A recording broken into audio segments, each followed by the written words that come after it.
എനിക്കിപ്പോ ഓർമ്മയുണ്ട് പാട്ടുകാരനല്ലേ, അപ്പൊ പാട്ടുകാരനാകുമ്പോ ഒരു ജോലി അല്ലല്ലോ. ഇപ്പൊ വലിയ പ്രശ്നമില്ല, ഇപ്പൊ എല്ലാവർക്കും അത് പ്രൊഫഷണലായിട്ട് അതൊരു ജോലി അങ്ങനെ തന്നെ ആയി.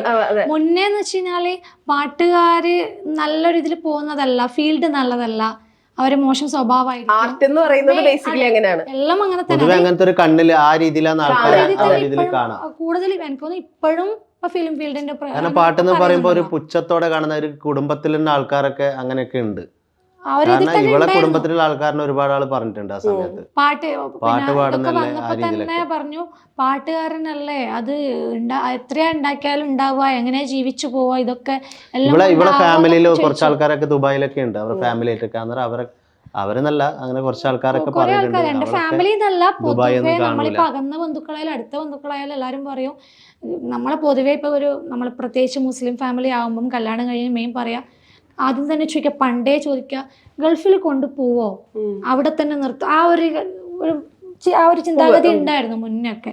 അതെനിക്ക് ഒന്ന് നമ്മളാ ഭാഗത്തൊക്കെ കൂടുതൽ അങ്ങനെ, പ്രത്യേകിച്ച് കല്യാണം കഴിഞ്ഞ് ഞങ്ങൾ കൊണ്ടുപോകും അവരിതിൽ. അപ്പൊ മെയിൻ പറഞ്ഞത്, നീ ഗൾഫിലൊന്നും പോവൂലേ, അങ്ങനെയൊന്നും പോവില്ല എന്നുള്ള രീതിയിലൊക്കെ പറഞ്ഞു. പിന്നെ ഇപ്പം നമ്മൾ പ്രോഗ്രാമിനായാലും ഒരുപാട് അങ്ങനെ അല്ലെങ്കിലും അത്യാവശ്യം ആളെ കൊണ്ട് ഞാനും കൂടെ പ്രോഗ്രാമിന് പോകുന്നുണ്ട്. എന്ത് രീതിയിലായാലും നമ്മളും പ്രോഗ്രാമിനൊക്കെ പോകുന്നുണ്ട്. ഇടയ്ക്കിടെ പുറത്തുള്ള ഷോകളൊക്കെ ഉണ്ട്.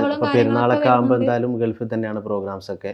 അപ്പം അങ്ങനെ ആ രീതിയിലൊക്കെ പോയി ഒരുപാട് ആൾക്കാർ പറഞ്ഞു, പാട്ട് കല്യാണത്തിന്റെ സമയത്ത് പറഞ്ഞു വേണ്ട, ഒന്നാമത് പാട്ട് പാടുന്ന ആള് ഞാൻ പക്ഷെ അന്നേരം പാടുന്നത് സ്കൂളിൽ അങ്ങനെ പാടിയെന്നല്ലാതെ അത്യാവശ്യം ചെറുതിൽ പ്രോഗ്രാമിനൊക്കെ പോയി. പിന്നെ വലുതായപ്പോൾ വീട്ടിൽ നിന്ന് അങ്ങനെ പാടാനൊക്കെ വിടുന്നൊന്നുമില്ല, പോണ്ട പഠിച്ചാൽ മതി എന്നുള്ളതായിരുന്നു.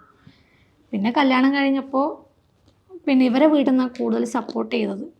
എൻ്റെ വീട്ടിൽ നിന്ന് സപ്പോർട്ട് ഉണ്ടായത്. പിന്നെ വലിയതാവുമ്പം കാരണന്മാരൊക്കെ പറയുമല്ലോ, വലിയ കുട്ടിയായി ഇനി അങ്ങനെ സ്റ്റേജിലൊന്നും പാടാൻ പോകണ്ടെന്നുള്ള ഒരു ഇതിലായിരുന്നു.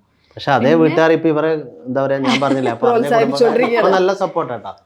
ഇപ്പൊ അവര് നമ്മളിപ്പോ ഗൾഫിൽ പോയി കഴിഞ്ഞാലും എല്ലാവരും അവിടെ ഉണ്ട്, എല്ലാവരും നമ്മളെ പ്രോഗ്രാമിൽ ബന്ധുക്കളും മക്കളും അവരൊക്കെ നല്ല ഇതാണ്. പിന്നെ അത് വേറൊരു മോശം അങ്ങനെ പാട്ട് ഇതെന്നല്ല, പ്രത്യേകിച്ച് പെൺകുട്ടികളാകുമ്പം ഒരു ലിമിറ്റേഷൻ വെക്കുമല്ലോ, മതി ഇനി ലൈഫ് നോക്കിയാൽ മതി എന്നുള്ള രീതിയിൽ. പിന്നെ കല്യാണം കഴിഞ്ഞപ്പോൾ ഇവരെ വീട്ടിൽ നിന്നാണ്, ഇവര് ഉപ്പ മരിച്ചുപോയി, ഉപ്പയാണ് എൻ്റെ പാട്ട് കേട്ടിട്ട് ഫസ്റ്റ് പറഞ്ഞത്, ഇവളെന്തിനാ വെറുതെ ഇരുന്നത്, നീ ഏതായാലും പാടാൻ പോകുന്നില്ല, അവളെയും കൂടി കൂട്ടിക്കൂടെ. അതായിരുന്നു മെയിൻ സപ്പോർട്ട്. സത്യവും ഉപ്പയായിരുന്നു വലിയ സപ്പോർട്ട് ഉണ്ടായിരുന്നു. പിന്നെ ഏട്ടന്മാരെല്ലാവരും പറഞ്ഞു, ഇപ്പം നമ്മളെ പാട്ടിന്റെ താഴെ ഏറ്റവും ഫസ്റ്റ് വരിക ഇവരെ ഏട്ടന്മാരൊക്കെ കമന്റ്സ് ആണ്. അപ്പൊ അടിയിൽ കമന്റ്സ് വരും, അല്ലെങ്കിൽ ചിലപ്പോൾ എന്തെങ്കിലും കമന്റ് വന്നാൽ തന്നെ പറയും, ഇന്നാളിങ്ങനെ കമന്റ്.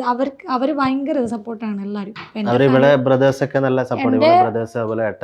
എന്റെ താത്തമാരും എല്ലാവരും അബുദാബിയിലെ ഒരു താത്തയുണ്ട്, ബദറുന്നിസ എന്ന് പറഞ്ഞ, അവരൊക്കെ ഈ പാട്ടിനോട് ഭയങ്കര എല്ലാവരും അത്യാവശ്യം ഇങ്ങനെ എല്ലാവരും പാടുന്നവരാണ് എൻ്റെ ഫാമിലിയിലും. പിന്നെ ഇവര് പിന്നെ അനിയന്മാരും ഏട്ടനൊക്കെ കുറച്ചൊക്കെ എല്ലാവരും മൂളും, എല്ലാവർക്കും എവിടേക്കോ ഒരു സംഗീതമുണ്ട്. പിന്നെ മെയിൻ എൻ്റെ ഫാമിലിയിൽ എൻ്റെ ബ്രദറൊക്കെ പാടായിരുന്നു. പിന്നെ മെയിൻ ഫീൽഡിലേക്ക് വന്നത് ഞാനാണ്.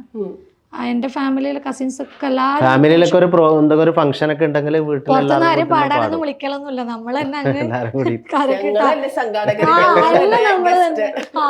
വിളിക്കണ്ട, ഞങ്ങൾ ആർക്കും ഒന്നും പുറത്ത് പണി കൊടുക്കില്ല, നമ്മൾ തന്നെ